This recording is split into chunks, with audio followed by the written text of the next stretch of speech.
Bonjour, je suis Laurence Joly de chez Diag & Gros et aujourd'hui on va parler d'évaluation financière de marque. C'est quoi une marque? Une marque, c'est un signe distinctif qui permet d'identifier ses produits ou ses services par rapport à ceux des entreprises concurrentes. Une marque, ça peut être un nom, un logo, un slogan ou même un son ou une odeur. En gros, c'est ce qui fait qu'on reconnaît rapidement qu'un produit ou un service vient d'une entreprise et qu'on peut lui accorder sa confiance. C'est un outil clé pour construire la réputation d'une entreprise et fidéliser ses clients. Les marques ne sont pas récentes, puisque déjà dans l'Antiquité, les artisans marquaient leurs produits, c'est-à-dire que les fabricants de sandales de la Rome antique gravaient leurs initiales sous les sandales pour distinguer leurs sandales de ceux de leurs concurrents. Au XIXe siècle, la notion de marque s'est développée et a pris son sens moderne pour s'adapter à la production de masse, à la production industrielle. Et c'est aujourd'hui ce sens moderne de marque que nous utilisons. En France, la loi sur la protection des marques date de 1857. Donc même si la notion moderne de marque est récente, l'idée de protéger, de marquer son produit pour qu'on puisse se reconnaître, pour que les clients puissent savoir ce qu'ils achètent, date de très longtemps. La marque est également un titre juridique. Alors comment peut-on protéger sa marque? Pour protéger sa marque, il faut déposer une demande auprès d'un organisme officiel. En France, il s'agit de l'INPI, Institut national de la propriété industrielle. Voici les étapes principales. Pour commencer, il faut choisir un mot distinctif, c'est-à-dire qu'il ne faut pas que ça ressemble à une marque existante et il ne faut pas que ça soit descriptif, il faut que ça soit un nom original. Par exemple, on ne peut pas déposer du bon pain pour une marque de produits de boulangerie, parce que ça serait descriptif et on ne pourrait pas interdire à tous les autres boulangers de dire qu'ils fabriquent du bon pain. C'est le principe que vous devez avoir en tête quand vous choisissez votre nom. Pour vérifier que la marque que vous souhaitez déposer n'existe pas déjà, il faut faire une recherche d'antériorité.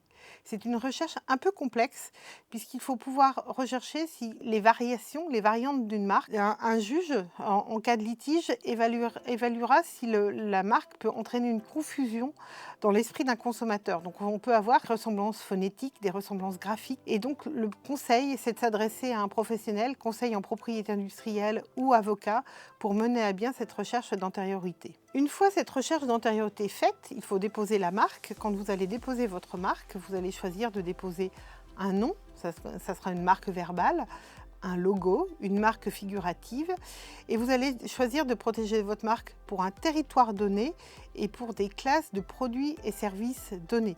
C'est-à-dire que quand vous êtes une entreprise du logiciel, vous allez désigner des produits et services qui se rapportent à votre activité de logiciel. Si vous déposez votre marque, si vous fabriquez des vêtements par exemple, vous allez déposer votre marque dans les classes de produits et services qui se rapportent à la fabrication des produits que vous protégez.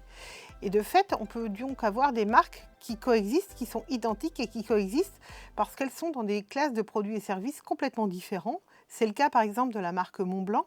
On connaît la crème dessert Montblanc et on connaît les produits de luxe tels que les stylos Montblanc qui cohabitent parce qu'il n'y a aucune confusion possible dans l'esprit des consommateurs sur ces deux marques. À la fin de l'opération de dépôt de la demande de marque, vous serez amené à payer des taxes d'enregistrement.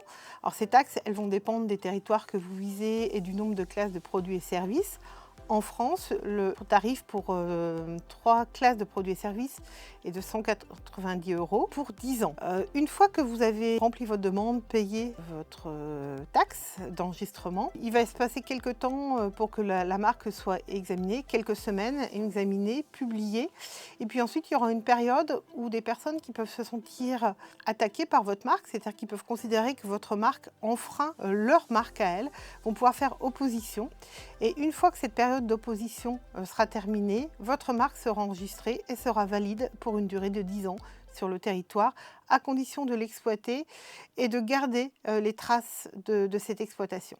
Alors, une fois que toutes ces opérations sont faites, vous vous demandez peut-être combien vaut votre marque.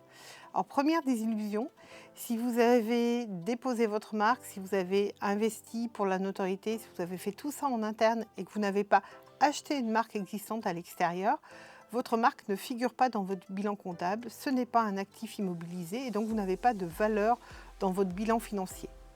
Mais ce n'est pas pour ça que votre marque n'a pas du tout de valeur financière. La valorisation d'une marque repose sur une analyse multicritère. On va à la fois analyser sa solidité juridique, sur la manière dont elle est exploitée, dont vous investissez dans le marketing, dans la communication.